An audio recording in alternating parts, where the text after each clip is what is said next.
If you're planning on moving to and living in St. Louis, Missouri, one of the first decisions you need to make is should you live in St. Louis City or should you live in St. Louis County? In this video, I'm going to compare and contrast what it's like to live in St. Louis City and what it's like to live in St. Louis County. After watching this video, you're going to have a really good idea of whether or not the city or the county is best for you. Moving to a new city is a stressful, anxious, and also exciting time for you and your family. My goal is to help you remove as much stress and anxiety from the process as possible so that you can focus on the fun and excitement of moving your family here to St. Louis. One of the biggest sources of stress from the families I've helped in the past is not really knowing what area or neighborhood to choose. I find that it's actually easier to make a list of areas that you definitely don't want to live in and remain open to other areas that you haven't crossed off your list, especially with the limited housing inventory that we're experiencing right now. So because I want you to be able to cross areas off of your list, I'm not going to sugarcoat anything. I'll show you the good and great things, but I'll also show you the not so good and bad things. Let me start off by admitting that St. Louis is a little jacked up by the way the city and county are set up and structured. St. Louis is divided up into two distinct areas: city proper, which we just refer to as St. Louis City or the city, and the surrounding St. Louis County, which we just refer to as the county. But when you live here, you're going to hear about three main parts of the county, of St. Louis County, and it's going to be North County, South County, and West County. But today we're just going to focus on living in St. Louis County as a whole, as opposed to and compared to living in St. Louis City. It's really just going to come down to your personal preference as far as what area matches your vibe, lifestyle, and what you're looking for. First, let's focus on St. Louis City. The city of St. Louis has a population of 300,000 people. It's home to a lot of famous landmarks and area attractions, such as the Gateway Arch, Forest Park, the St. Louis Zoo, which is free, by the way. And when I say free, I don't mean it's a piece of junk either. The St. Louis Zoo is legitimately one of the top zoos in the country. One of the awesome things about living in St. Louis City is that there's a ton of different free attractions to do for families.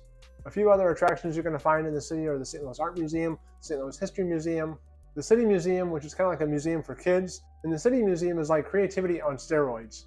Or maybe it should be like creativity on LSD. I don't know, whatever drug gives you the most creativity in the world, that's whatever people were on when they made the City Museum, because it is unreal.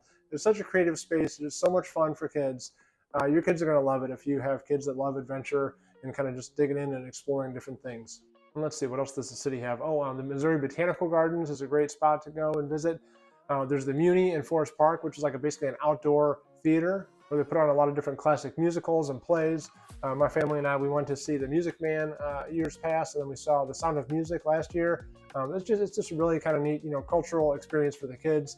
It's outdoors, usually, in the summer in the evenings. It can be a little bit hot some nights, but they've got these big fans, and by the time the sun sets and stuff, the temperature is not too bad. It's a really nice setting and fun event to do. There's some really great farmers markets in the Soulard Farmer Market, and then there's also a pop-up farmers market in Tower Grove Park every week. There's lots of really cool and unique things to do in the city of St. Louis, and the cool thing is that most of them are about a 5 to 10 minute drive away from each other. And a lot of them are within walking distance of each other too. And St. Louis is a huge sports town, so if you're a sports fan, you're never going to be lacking for a conversation with somebody in St. Louis. And every one of our professional sports teams plays in the city of St. Louis. The St. Louis Cardinals, the St. Louis Blues, St. Louis City SC, our brand new soccer team in the MLS, which is having an awesome first inaugural season. And then, of course, the XFL Battlehawks, St. Louis Battlehawks. So if you're a big sports fan and you think you're going to be going to a lot of different sporting events, just remember that all of the events are going to be downtown or in the city of St. Louis. So that means if you live out in the county, you're going to have, anywhere from a 15 to 45 minute drive into the games, depending on how far into the county that you live. Where if you live in St. Louis City, you're going to have, 5 to 10 minute drive. Or maybe you can even walk there. Walkability is another great perk to living in St. Louis City. A lot of the neighborhoods are walkable with different restaurants and shopping within the neighborhood. Public transportation is going to be another perk to living in St. Louis City. While our public transportation system is not perfect, or it's not great or ideal by any means, it's much better in the city than it is in the county. In the city, there's easy access to buses that can take you around the city. There's also the MetroLink, our light rail system. So you can pretty much get anywhere within the St. Louis City limits by our public transportation system, even though it's not, like I said, not fantastic. But in the county, hardly anybody in the county uses public transportation. Cost of living in St. Louis City can be a little bit more compared to living in the county, especially when you're talking about buying a house and what you get for your money, as far as size and lot size and house size, that kind of stuff. Houses in the city typically don't have very big yards, so you might want to consider that if you want a big yard or a lot of space. The city is probably not going to be the best spot for you.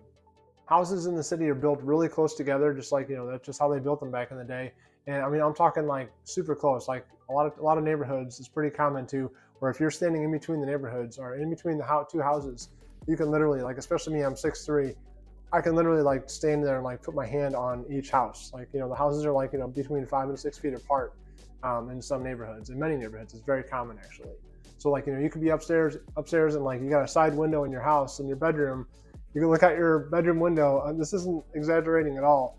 And literally like your neighbor's window in their bedroom or whatever can be like 5 feet away, just right across on the side of their house. So like you can literally like look right into your neighbor's window in some houses. It's kind of screwy how they built them back in the day. Like, I don't know why they didn't have the forethought to like, okay, let's like, place these windows a little bit further apart from each other so they're not like directly across from each other. But I don't know, maybe that's just how they used to like to talk and be close to their neighbors back in the day. Who knows? But something to consider for sure. Also, houses in the city are mainly brick homes, and a lot of them can be over 100 years old. So these houses have a ton of character and things you just don't get anymore with modern houses.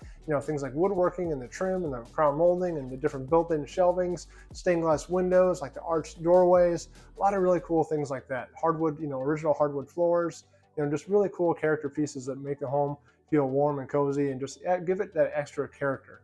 But by being an older home, you're going to have all the things that come with owning an older home too, as far as the upkeep and maintenance. So I really just make sure that the electrical and the plumbing for sure are both updated into code, before considering buying a house in the city, or any older home within the St. Louis area for that matter. Most city homes are going to have block foundation walls, so it's not going to be like a poured foundation wall. A lot of the basements down there are going to have like lower ceilings. So like I said, for me, I'm 6'3". I got to watch my head in a lot of the city houses that I go into whenever I'm in the basement.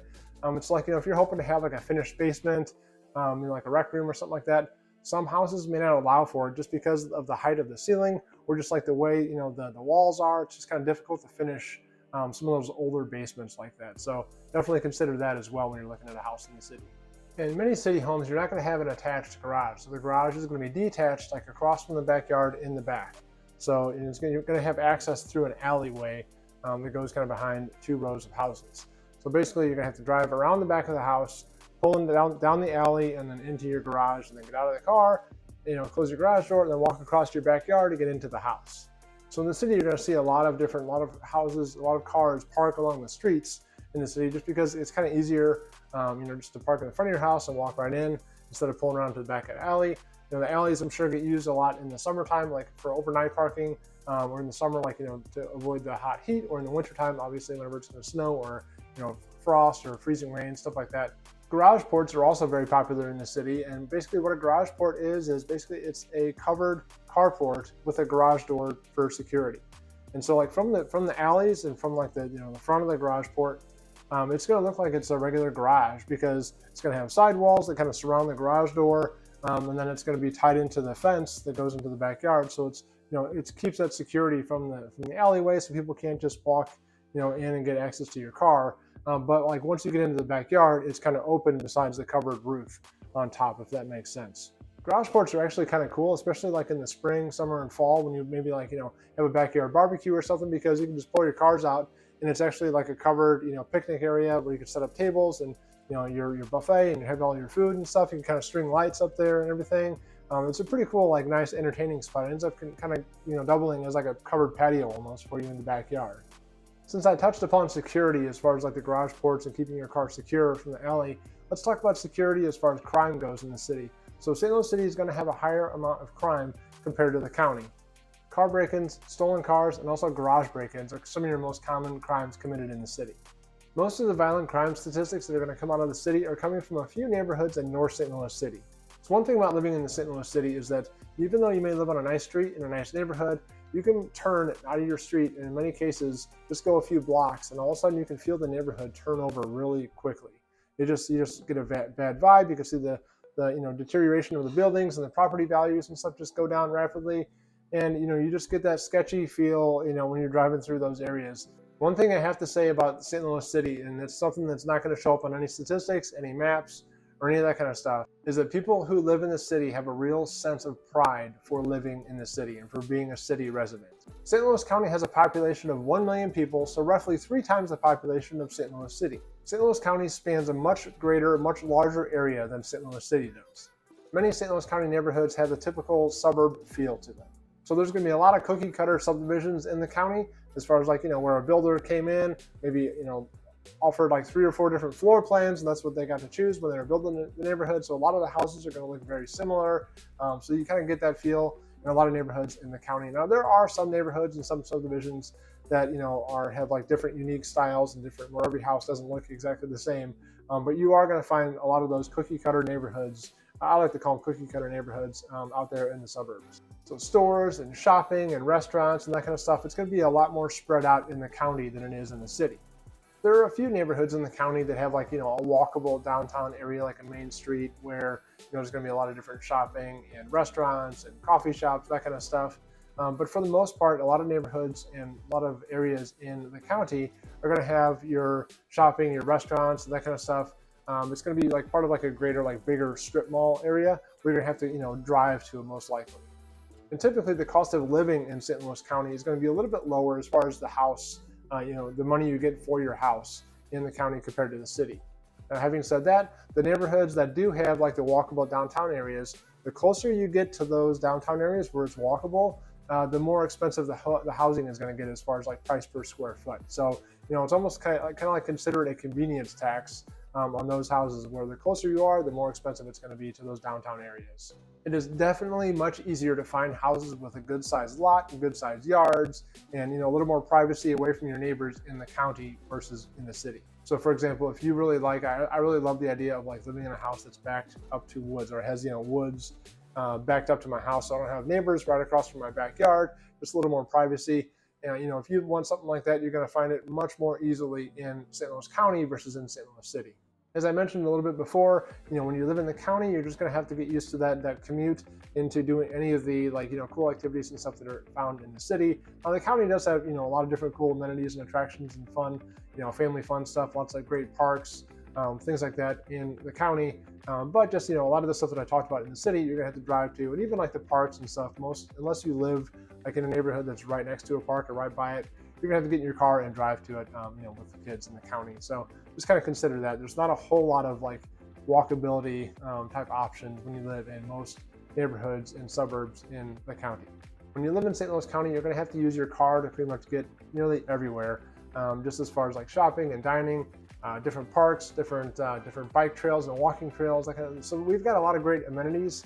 I say we because I live in the county now, but so St. Louis County has a lot of different amenities and great things for families, but it's just that you're going to have to get in your car and drive to them, most of them. And I mean, we're talking, 5-10 minutes for stuff that's, kind of near your house.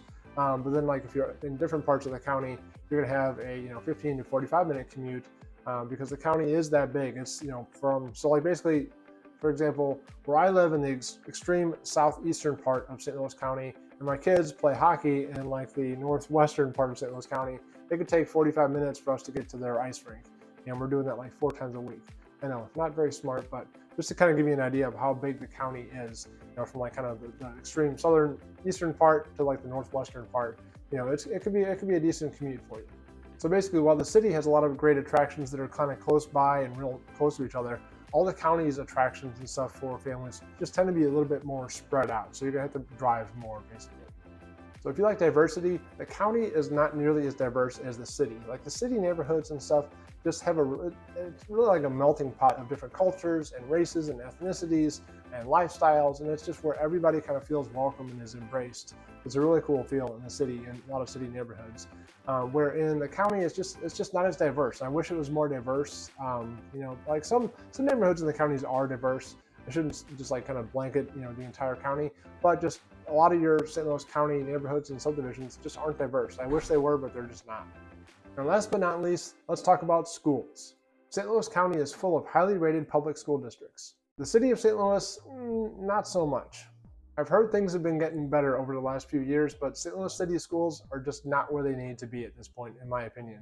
The St. Louis area does have a lot of different private schools, and a lot of people that live in the city actually send their kids to private school. So if that was something that is important to you, you may want to consider that as far as your cost of living and your living expense. Just the fact that you may have to pay for private school if you live in the city, just, when you're kind of evaluating the school system in the city, if it doesn't seem like it's a good fit for you, private school would definitely be a good option for you and your kids. Ultimately, whether you choose to live in St. Louis City or live in the burbs of St. Louis County, that will come down to your family's individual preferences, priorities, and lifestyle. If you value convenience, cultural attractions, and diversity, then St. Louis City will be a great fit for you. But if you value things like more space, better public schools, then St. Louis County is probably going to be a best fit for you. Regardless of where you choose to live, St. Louis has so much to offer for families with all kinds of activities, many of which, like I mentioned, are free, different events and amenities to explore. Your family is going to make a lot of awesome memories here. If you'd like to talk more about finding the best place for your family to live here in St. Louis, give me a call, shoot me a text, send me an email. I'd love to learn more about your family and what you guys are looking for. That way I can help you find the perfect house on the perfect street in the perfect neighborhood that's going to meet your family's needs right here in St. Louis. I'll catch you guys next time.